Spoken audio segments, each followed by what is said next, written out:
నేను అనేక సార్లు ప్రస్తావించా, జగన్కి ఇక్కడ ప్రతిపక్ష హోదా ఇవ్వరు కానీ వాళ్ళ పార్టీ సభాపక్ష నేత అతనే అవుతాడు. వాళ్ళ పార్టీకి సంబంధించి floor leader, Congress party floor leader, Bharatiya Janata party floor leader. ఇప్పుడు తెలంగాణలో కాంగ్రెస్ పార్టీ అధికారం ఉంది, ప్రతిపక్షంలో బీఆర్ఎస్ ఉంది. ఫ్లోర్ లీడర్గా బీజేపీ తరపున ఉన్నారు కదా మహేశ్వర్ రెడ్డి లాంటి వాళ్ళు. ఇట్లా ఉంటుంది కదా లెక్క. అలాగే ఇక్కడ జగన్కి ఆటోమేటిక్గా ఉంటుంది. ఇంకోటి, వెనకెక్కడో కూర్చోబెడతారు, అవమానిస్తారు అనేది కూడా అబద్ధమే.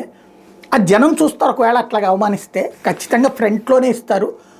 అందరూ ఫ్రంట్ అంతా అధికార పక్షం కూర్చోవడానికి ఉండదు, ఒక పక్కన విపక్షానికి సంబంధించి ఉంటుందని ఇప్పుడు తాజాగా ఆ లెక్క వేశారు.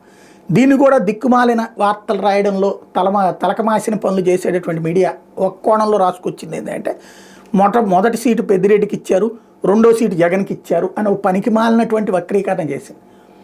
అది కావాలంటే అది అక్షర క్రమంలో చేశారు. వాస్తవంగా మనం చూస్తాం, చంద్రబాబు గారు కూర్చుంటే అటు ఇటు వేరే వాళ్ళు ఉన్నారు, మధ్యలో కూర్చుంటారు కానీ ఓ మూలం కూర్చోరు.